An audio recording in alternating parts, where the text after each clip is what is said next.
हरे कृष्णा। आइए आज हम तीसरा अध्याय सुनेंगे। पथिक कहने लगा कि हे प्रेत, तुमने सारस के वचन किस प्रकार और क्या सुने थे, सो कृपा करके कहिए। प्रेत कहने लगा कि इस वन में कुहरा नाम की नदी पर्वत से निकली है। मैं घूमता घूमता उस नदी के किनारे पहुंचा और थकावट दूर करने के लिए वहां पर ठहर गया। उसी समय लाल मुख और तीखे दांतों वाला एक बड़ा बंदर वृक्ष से उतरकर जल्दी से वहां पर आया जहां एक सारस सोया हुआ था। उस चंचल बंदर ने कई एक पक्षियों को देखकर उस सोए हुए सारस को दृढ़ता से पैर पकड़ लिया और तो सब पक्षी उड़कर वहां से चले गए, परंतु सारसी भयभीत होकर विलाप करती हुई वहीं पर रुक गई। नींद के दूर होने तथा भय से नेत्र खोलकर सारस ने बंदर को देखा और मधुर वाणी से कहने लगा, हे बंदर, तुम बिना अपराध मुझको क्यों दुख देते हो? इस संसार में राजा भी केवल अपराधियों को ही दंड देता है। तुम्हारे जैसे श्रेष्ठ प्राणी किसी को पीड़ा नहीं देते। हम अहिंसक और दूसरे के कर्मों को नहीं देखते। जल की काई खाने वाले, आकाश में उड़ने वाले, वन में रहने वाले, अपनी स्त्री से प्रेम करने वाले, दूसरों की स्त्री को त्यागने वाले, दूसरों की बुराई से दूर रहने वाले, चोरी न करने वाले, बुरों की संगति से वर्जित, किसी को कष्ट न देने वाले, सो इस प्रकार मुझ निअपराधी को हे बंदर छोड़ दो। मैं तुम्हारे पहले जन्म का वृतांत सुनाता हूँ।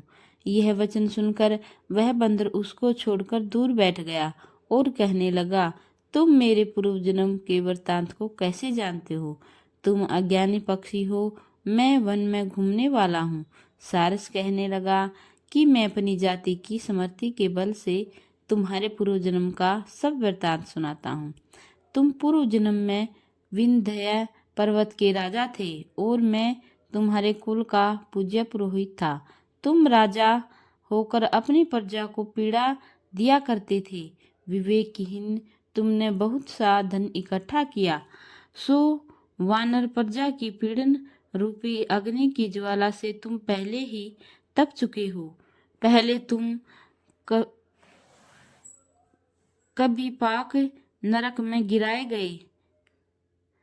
तुम्हारे शरीर को नरक में 3000 वर्ष बीत गए। फिर नरक से निकलकर बचे हुए पापों के कारण इस बंदर की योनि में आए और मुझको मारना चाहते हो। पूर्व जन्म में तुमने ब्राह्मण के बाग से लूटकर बलपूर्वक फल खाए थे। उसका यह भयंकर फल हुआ कि तुम वानर और वनवासी हुए। प्राणी अश्वमेध यज्ञ अपने किए हुए कर्मों को भोगता है, इसको देवता भी नहीं हटा सकते। इस प्रकार मैं सारस का जन्म लेकर भी अज्ञान से मोहित नहीं हुआ। इतनी कथा कहकर वानर कहने लगा कि यदि ठीक ही जानते हो तो बताओ, तुम पक्षी कैसे हुए? सारस कहने लगा कि मेरी दुर्गति का कारण भी सुनो। तुमने नर्मदा नदी के किनारे पर सूर्य ग्रहण के समय बहुत से ब्राह्मणों के निमित्त 100 ढेर अन्न के दान किए थे। मैंने पुरोहिताई की मदद से थोड़ा सा ब्राह्मणों को दिया और बाकी सब मैं आप हर ले गया। इन ब्राह्मणों के द्रव्य का अपहरण करने के पाप से मैं पहले कालसूत्र नरक में और फिर रक्त कर धूम नरक में, जहाँ पर बड़े बड़े कीड़े थे और रक्त तथा पीप से भरा हुआ नाभि तक नीचे सिर और ऊपर पैर किए हुए पीप चाटता हुआ, उस दुर्गंध वाले नरक में कीड़ों आदि से काटा जाकर 3000 वर्ष तक उस यातना को भोगता रहा। मैं नरक के दुख का वर्णन नहीं कर सकता। फिर नरक की यातना से मुक्त होकर यह सारस का जन्म पाया, क्योंकि पूर्व जन्म में मैं अपनी बहन के घर से कांसे का बर्तन चुराया था। उसको मैंने एक जुहारे को दिया। इसी से मैं सारस योनि में आया।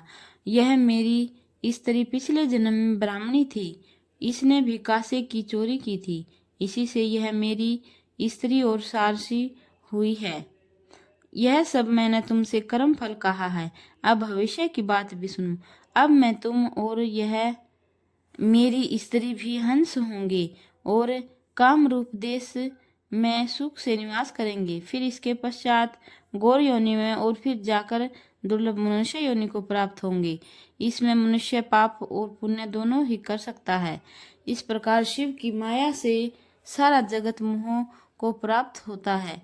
न केवल हम ही परंतु इस संसार के सभी जीव प्रवृत्ति मार्ग में फंसकर अच्छे और बुरे कर्म करते और उनका फल भोगते हैं। इसलिए सब प्राणियों को धर्म का सेवन करना चाहिए। देवता, असुर, मनुष्य, व्याघ्र, कीड़े मकोड़े सभी से कर्नाटक रूपी मार्ग नहीं छूटता। केवल वेदांत जानने वाले योगी ही इस मार्ग से बच सकते हैं। इसी कारण बड़े बड़े महात्मा भी कर्म फल को टाल नहीं सकते। उपाय से तथा बुद्धि से कोई भी इसको नहीं बदल सकता। तुम पहले राजा थे, फिर नरक में गए, अब बंदर की योनि में वन में फिरते हो, फिर भी ऐसा ही जन्म पाओगे। ऐसा विचार